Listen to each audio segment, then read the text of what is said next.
This video is going to be about the change in attitudes to the whole net zero story. In fact, people are turning away from net zero, and support was, in any case, never more than skin deep. The video is really more for politicians on the centre right who have been maybe a little bit too scared to say no to net zero. We're going to look at opinion polls and various other things. So I guess if you're not a politician, maybe this isn't the video for you. Maybe you should go and check out another channel instead. All right, I guess we'll make an exception for you. Now, for politicians, I'm not even going to bother trying to convince them to oppose net zero by looking at the science of why maybe climate change is not a catastrophe. You only need to look out the window to see that it's not a catastrophe.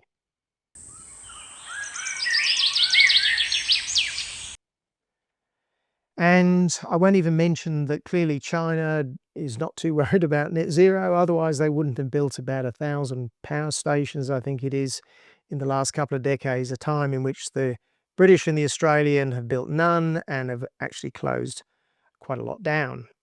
No, to a politician, I understand that perception of the voters is their reality, even if the perception is wrong.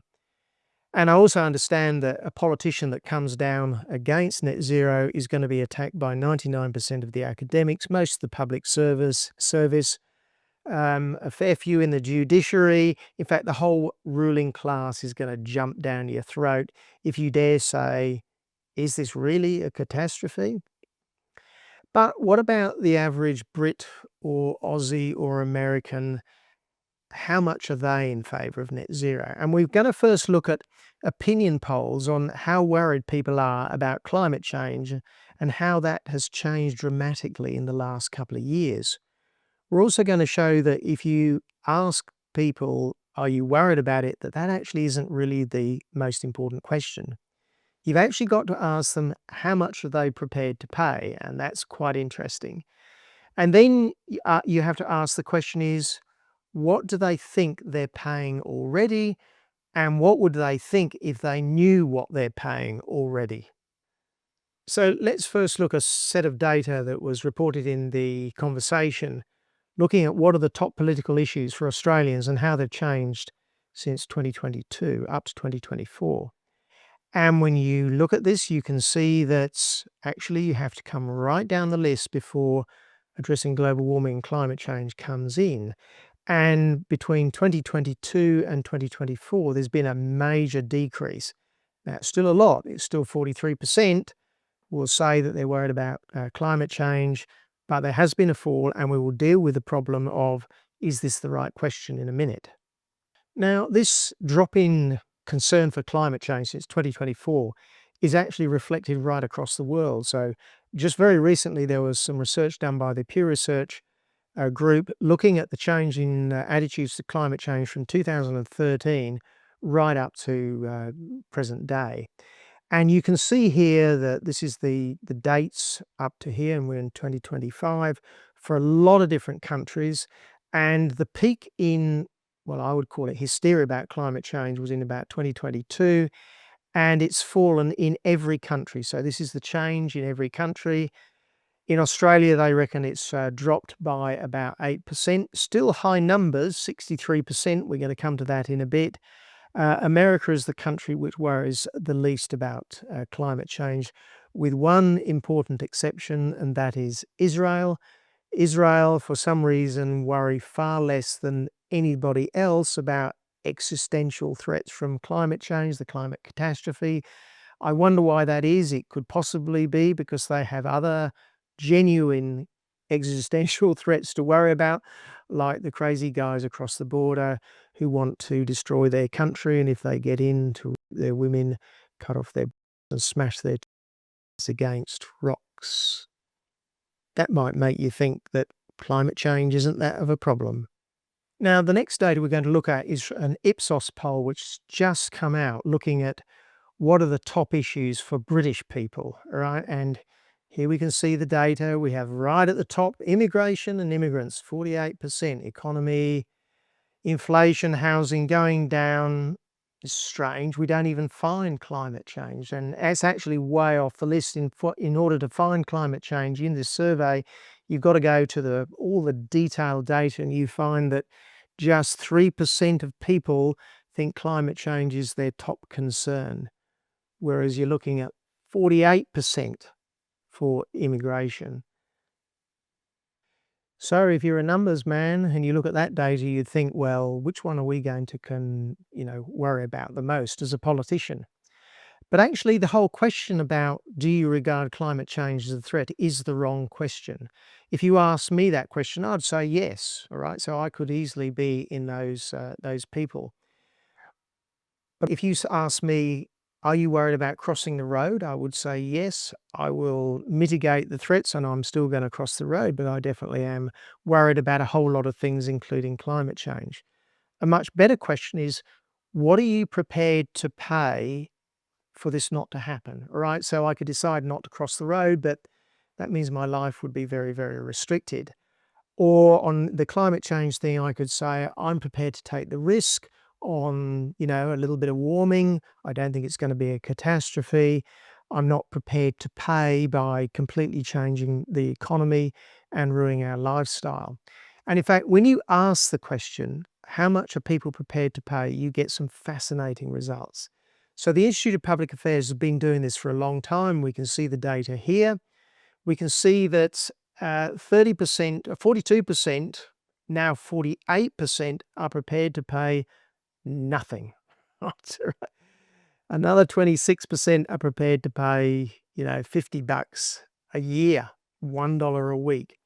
And the interesting things is that it's pretty uniform across the age group. So if you look at 18 to 24s, yeah, they're a little bit more likely to want to pay $50 a year, right? $1 a week, 10 coffees.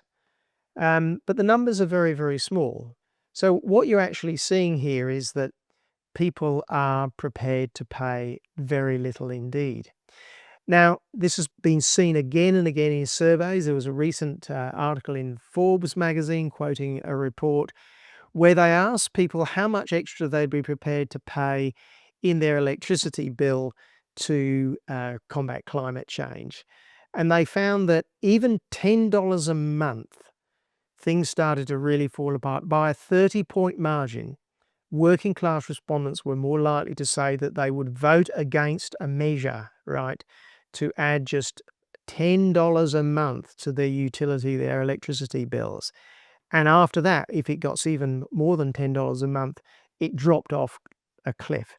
So you're seeing here that people are not prepared to pay for these climate change measures, which begs the question, what do you think they think they're paying at the moment? They probably think they're not paying a great deal.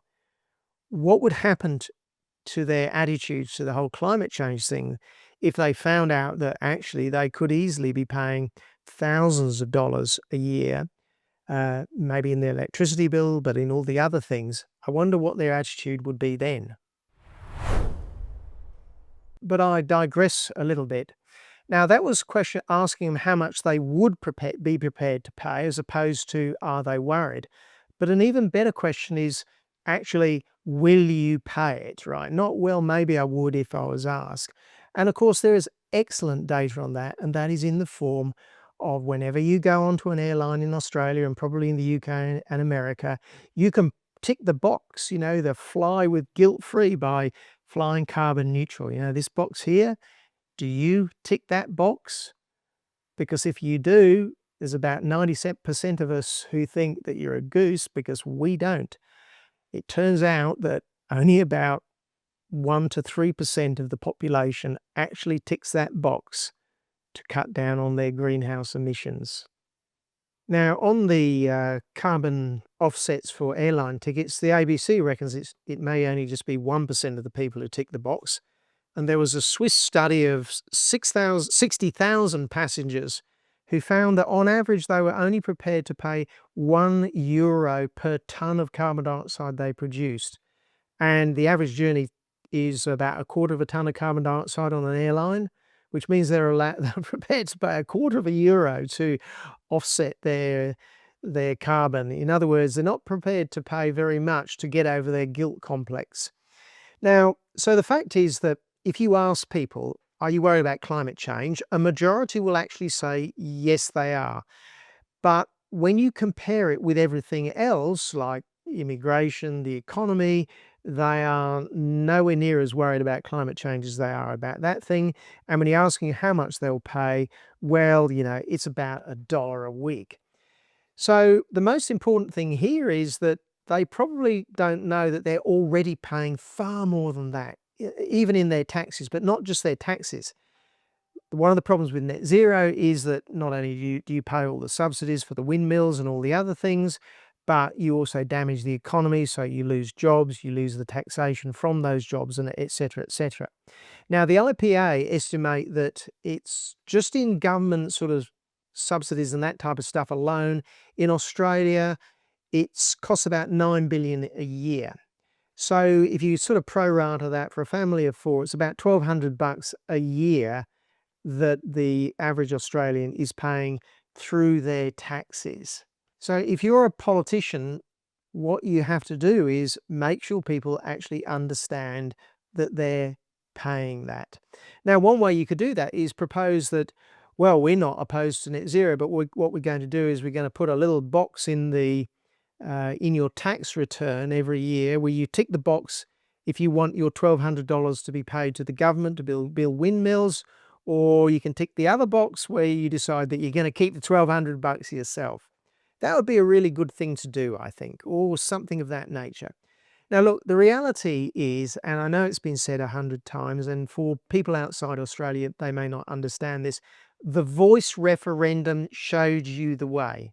So for the people outside Australia, in Australia, we had this referendum where it was proposed that we put a special group of Aboriginal people would have special powers within the Constitution. And when the opinion polls first came out, everybody thought, yeah, well, that doesn't not such a bad idea. And there was 60 or 70% in favour of it. But when they find out, when there was a fight, and the fight was led not by the centre-right parties, it was actually led by outside groups who just didn't want this. When people found out what was going on because there was a fight, they thought, no, I don't like this. So you've got to have a fight. You've got to have a fight so people can understand that they are already paying probably maybe 100 times more than what they're actually prepared to pay for net zero. And when they find out that, they're going to think, well, why are we doing this when the Chinese are not doing this? And why are we exporting our jobs? Because we've lost our nickel industry, we're losing all the energy-intensive industries. We're going to lose our aluminium industry for sure because the Chinese can produce energy from coal, often our coal, at probably, well, less than half the cost that we can produce it. And they will turn against net zero. But you've got to have the fight. But on the other hand, I think this data proves pretty conclusively that people's support for net zero is very, very skin deep. They're not prepared to pay. And your job is to make them find out what they're paying already.